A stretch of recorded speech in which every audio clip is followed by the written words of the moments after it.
Kalau untuk mental itu yang pertama kita selalu bilang, terutama kan semua berenang mungkin dari pemula ya, dari awal. Iya, Kita cari jam terbang. Untuk jam awal mungkin terbang. kita nggak ngincer untuk juara, yang penting kamu perbaiki cara berenangmu, tekniknya bagus. Terus yang kedua mungkin eh ya udah kamu banyakin aja jam terbang, ikut lomba meskipun kalah, meskipun waktumu jelek, yang penting kamu ada progres. Iya. Baiklah meskipun katakan waktunya jelek, tapi kamu yang dulunya startnya jelek sekarang jadi bagus.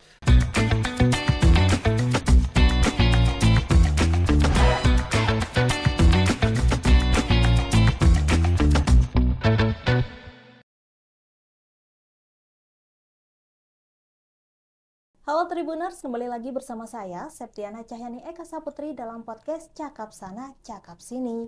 Dan pada episode kali ini, kita akan membahas tema tentang membentuk mental juara atlet renang. Dan di studio Tribun Jatim Network Malang ini telah hadir dua narasumber, yaitu yang pertama ada Kak Farel Trisnanda. Beliau adalah pelatih klub renang Tirta Nirwana. Selamat pagi Kak Farel. Selamat pagi, Mbak. Ya, dan juga ada satu narasumber lagi bernama Petris Igenia Fauzi. Dia adalah perenang asal Malang yang telah memborong 8 medali emas di ajang Festival Akuatik Indonesia 2023. Selamat pagi Kak J. Pagi. Kak Jet ya panggilannya ya? Ya, Iya, selamat pagi ya. Ya, dan boleh disapa dulu Tribuners yang ada di rumah. Halo teman-teman Tribuners semua. Ya. Iya, halo, sudah. Oke, terima kasih ya Kak Farel dan Kak Petris atau Kak Jet ya telah hadir di studio Tribun ini ya Kak ya. Dan juga Kak Farel. Nah Kak, ini kan Tirta Nirwana ini kan dibentuk tanggal 17 Februari 2008. Iya betul. Sebenarnya Tirta Nirwana ini apa sih Kak? Tirta Nirwana ini sebuah klub renang yang berdomisili di Kota Malang. Jadi tujuan Tirta Nirwana dibuat ini untuk mencari bibit-bibit atlet berbakat di Kota Malang. Selain itu kita juga menyediakan, selain kita mencari bibit untuk prestasi, kita juga ada kelas untuk pemula yang baru belajar berenang, ada juga pra prestasi itu. Jadi kalau di klub kita yang sudah bisa dua gaya minimal, Gaya apa aja dan Kak? contoh misal gaya bebas atau gaya dada, dan dia udah bisa 50 meter. Jadi kolam untuk lomba kan standar internasional ada 25, ada 50. Nah, standar di kita minimal ya itu bisa 50 meter sama bisa minimal dua gaya. Dua Itu sih, gaya. ya.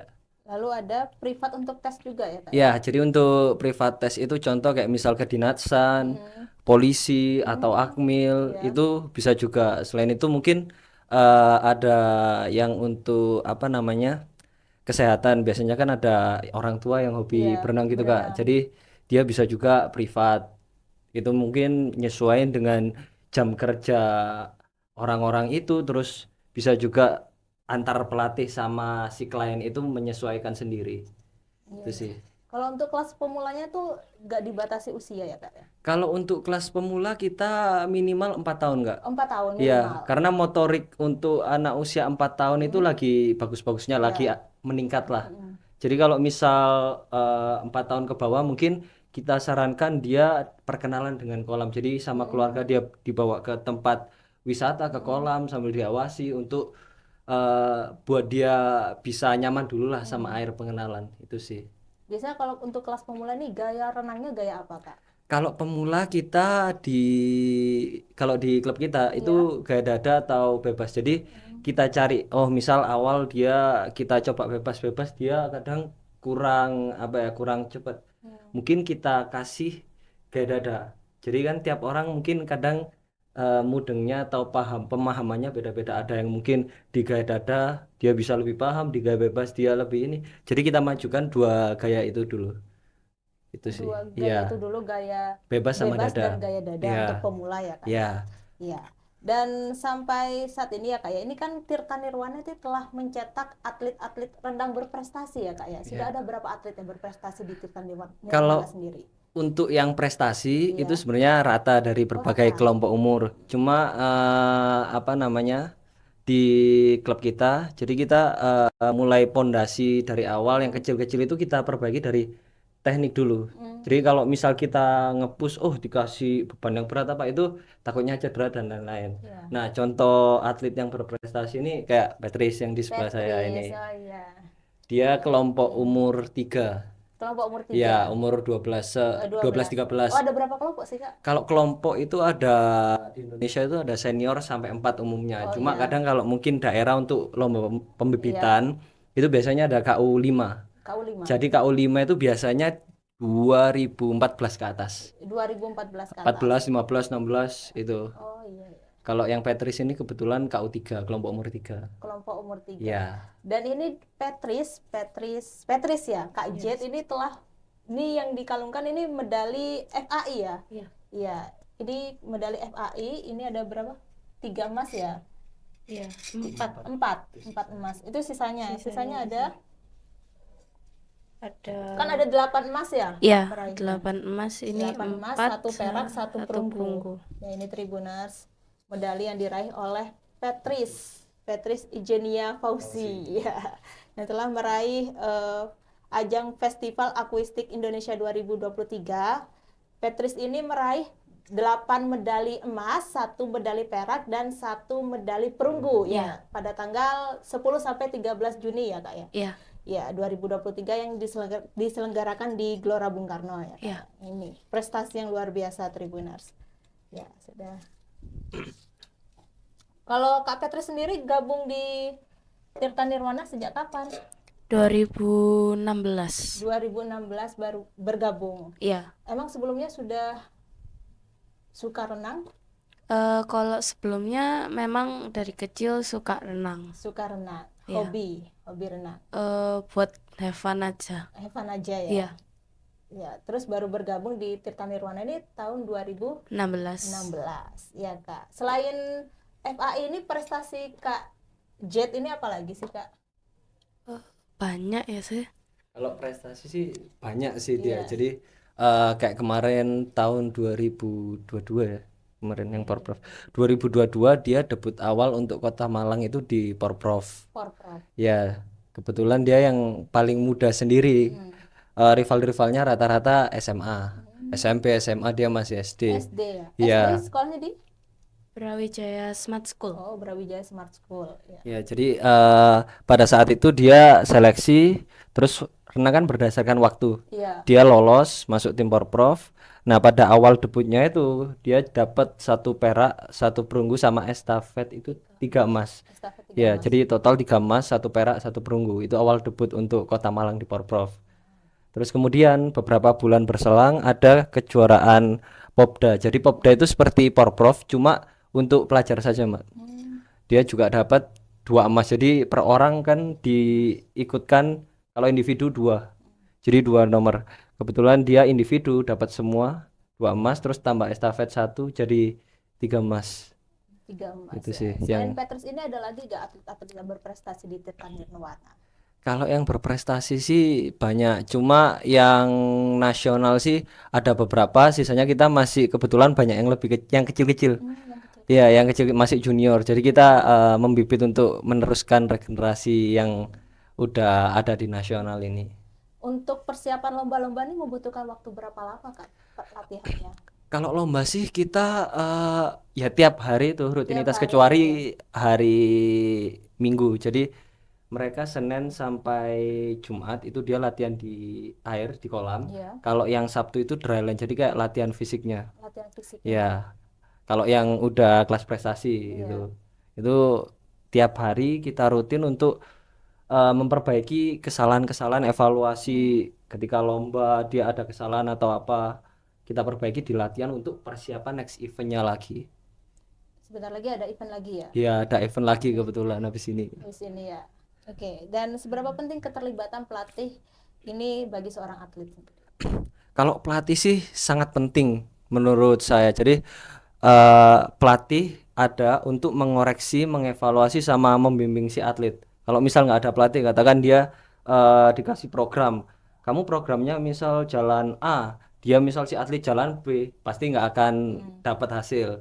Jadi pelatih kayak misal kamu ini berenangnya kurang bagus tekniknya, kamu waktunya kurang segini, terus selain maintenance di kolam, kita juga harus maintenance dia di rumah. Tapi bukan tentang apa namanya hal-hal yang lain ke privasi dia di rumah, tapi lebih ke arah kayak misal gizi. Kita mengamati, kebetulan saya pun juga ngamati. Kamu harus laporan makanmu gimana, terus kamu nggak boleh ini, nggak Iya, boleh iya. itu, tidur kamu jam berapa, bangun kamu jam berapa. Jadi Diatur ya Kak iya, semuanya. jadi saya pesan ke atlet saya, Iya, meskipun junior atau senior, iya, kalian kalau pengen jadi atlet yang iya. bener-bener atlet, jangan nanggung. Kalian nyemplung sekalian nyemplung. Nyemplung sekalian nyemplung. Ya, karena saya lihat kalau atlet di Indonesia kadang mungkin meremehkan dari gizi, terutama gizi atau Iya, lifestyle lah. iya. Jadi saya bilang kalau kamu pengen lifestyle, tiru aja yang atlet juara. Kamu tiru dia meskipun kamu belum juara, tapi kamu berpenampilan, kamu berperilaku, berlifestyle seperti dia. Nanti kalau misal kamu bisa seperti dia, kamu makan bener, gizi bener, terus beberapa faktor pendukung kamu bener, pasti akan bisalah berprestasi. Jadi jangan kamu ngeremehin hal-hal yang sebenarnya itu hal detail yang harus kamu lakuin. Jangan sampai kamu remehin karena semua itu step by step. Jadi pondasi kita harus kuat. Fondasi kita harus Kalau kuat. kita ngeremehin dari awal, nggak akan bisa sampai ke prestasi itu. Iya. Kalau mengatur pola makan atlet renang sendiri seperti apa sih Kak? Kalau pola makan, contoh kayak misal si Petris ini dia, Iya. ya semua sih.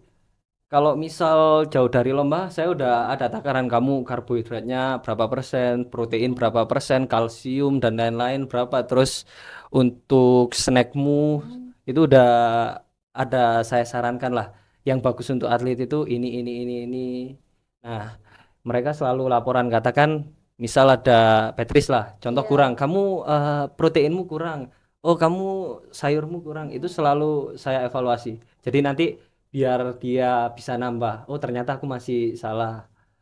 Tapi untuk cheating day itu pasti ada. Biasanya Sabtu sampai Minggu sore mungkin kan. Iya. Untuk malamnya dia kan persiapan untuk besok pagi Seninnya latihan. Oh iya. Itu sih. Terus pantangan makanan yang dihindari atlet renang itu apa seperti Petri sendiri ini?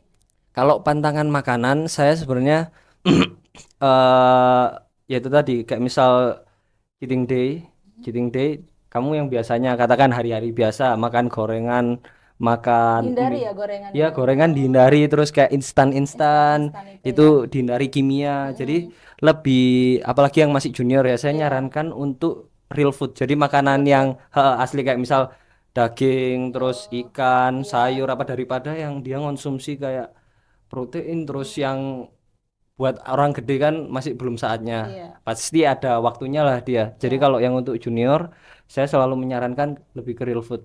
Real food. Iya, daripada dia beli kayak susu protein yang buat bentuk otot, itu kasihan ginjalnya nanti. Kasihan ginjalnya. Iya, Berarti organ-organnya nanti rusak malahan. Berarti harus benar-benar dijaga makannya ya Kak Betul. ya. Dan kendala yang pernah dihadapi kakaknya nih ya sebagai pelatih dalam memberikan arahan kepada atlet itu apa sih Kak? Kalau arahan pada saat latihan atau Iya, arahan pada saat latihan. kalau pada saat latihan sih beda-beda. Jadi saya harus mengenali karakter si atlet. Jadi kayak oh si A ini bisa dibilangi kalau dengan cara gini karena kan penangkapan setiap atlet nyernanya juga beda-beda. Jadi saya mengenali oh anak ini harus beberapa kali dibilangi baru bisa. Jadi saya misal kasih tahu program hari ini programnya ini. Kadang ada yang kurang paham. Jadi saya kasih waktu untuk mereka yang belum paham, kalian bisa tanya dulu sebelum program dimulai. Nah, itu selalu saya terapkan karena saya memahami bahwa tiap orang untuk segi penangkapan juga beda-beda. Itu sih. Tapi dari Petri sendiri pernah mengalami kendala gak dalam latihan?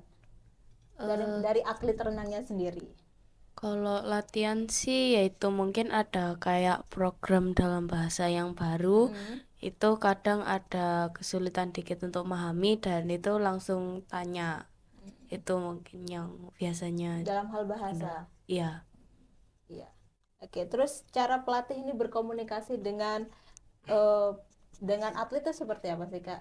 Kalau saya berkomunikasi jadi Saat bertanding. saat bertanding. Kalau di renang kan kebetulan nggak bisa kayak sepak bola yang Iya, panggil pemain atau apa. Jadi kita pelatih sama atlet kita selalu berdiskusi ketika latihan. Biasanya sebelum mulai latihan atau kita selesai latihan.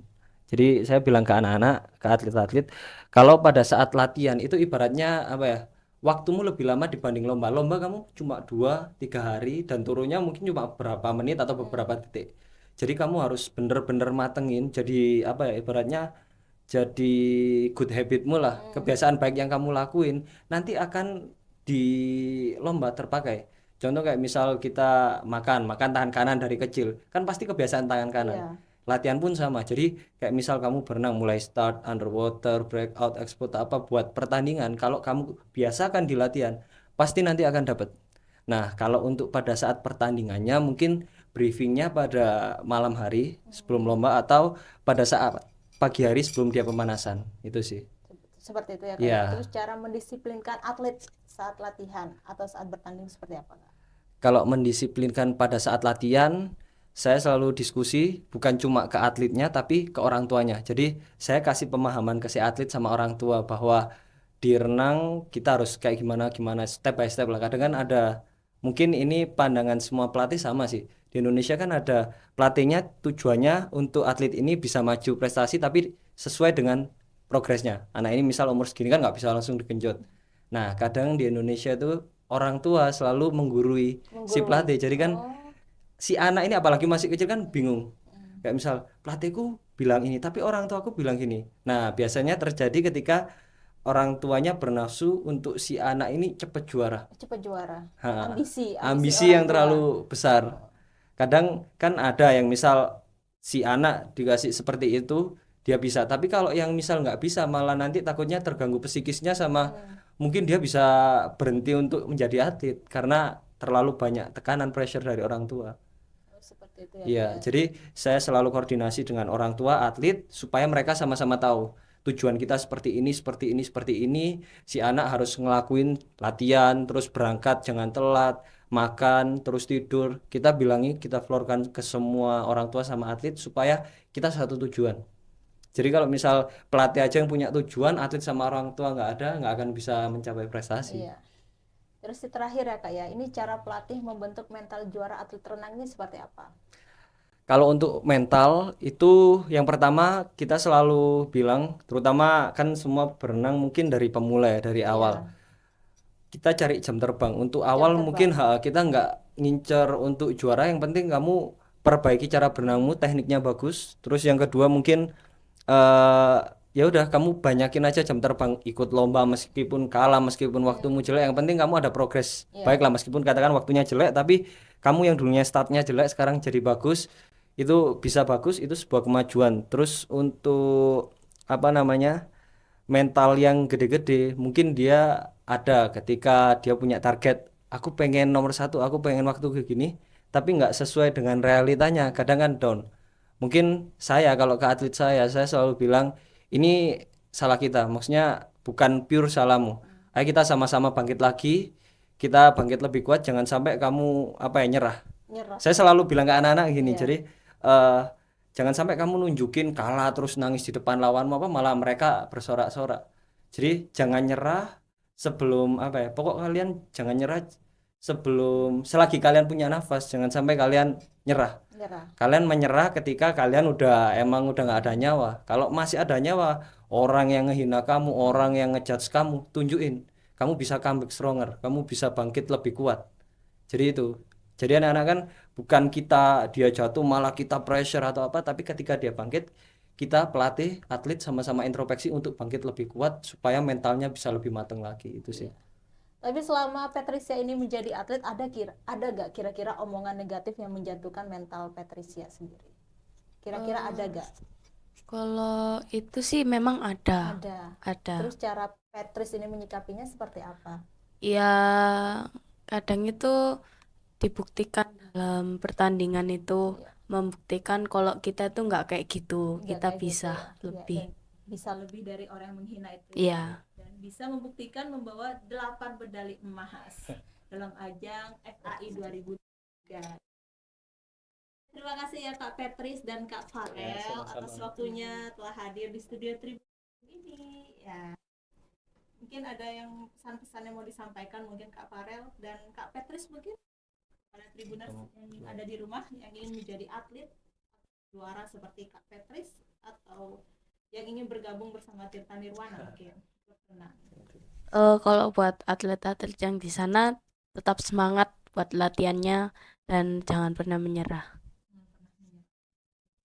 Untuk semua yang ingin mungkin menjadi atlet atau yang mungkin sudah menjadi atlet, kalian harus percaya sama proses kalian dan jangan bandingkan proses kalian dengan orang yang lain. Dibandingkan. Ya, Jangan jadi lupa kita tetap dibandingkan. percaya kepada diri kita sendiri meskipun orang bandingin atau apa, kita tetap percaya kemampuan kita yang terbaik lah. Iya, baik. Terima kasih ya Kak Farul dan Kak Fetri Ya, atas sama-sama. waktunya.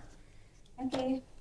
Oke, baik Tribuners, sampai di sini dulu perjumpaan saya kali ini. Saya Septiana Cahyani dan Kata sisinya Fauzi. ya, Para dan Trisna Dengar. pamit undur diri dan sampai jumpa kembali lagi dalam podcast Cakap Sana Cakap Sini episode berikutnya. Dadah.